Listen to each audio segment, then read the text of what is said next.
Suite discours. Nous allons montrer au monde ce que peut faire l'homme noir lorsqu'il travaille dans la liberté et nous allons faire du Congo le centre de rayonnement de l'Afrique tout entière. Nous allons veiller à ce que les terres de notre patrie profitent véritablement à ses enfants. Nous allons revoir toutes les lois d'autrefois et en faire de nouvelles qui seront justes et nobles. Nous allons mettre fin à l'oppression de la pensée libre et faire en sorte que tous les citoyens jouissent pleinement des libertés fondamentales prévues dans la Déclaration des droits de l'homme.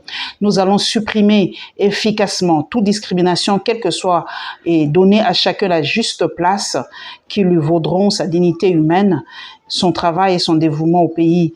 Nous allons faire régner non pas la paix des fusils et des baïonnettes, mais la paix des cœurs et des bonnes volontés. Et pour tout cela, chers compatriotes, soyez sûrs que nous pourrons compter non seulement sur nos forces énormes et nos richesses immenses, mais sur l'assistance de nombreux pays étrangers dont nous accepterons la collaboration chaque fois qu'elle sera loyale et qu'elle ne cherchera pas à nous imposer une politique quelle qu'elle soit. Ainsi, tant à l'intérieur qu'à l'extérieur, le Congo nouveau, notre chère République que mon gouvernement va créer sera un pays riche, libre et prospère. Mais pour que nous arrivions sans retard à ce but, vous tous, législateurs et citoyens congolais, je vous demande de m'aider de toutes vos forces. Je vous demande à tous d'oublier les querelles tribales qui nous épuisent et risquent de nous faire mépriser à l'étranger.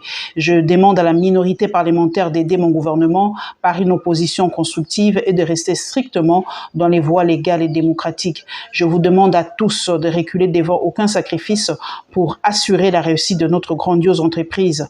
L'indépendance du Congo marque un pas décisif vers la libération de tout le continent africain.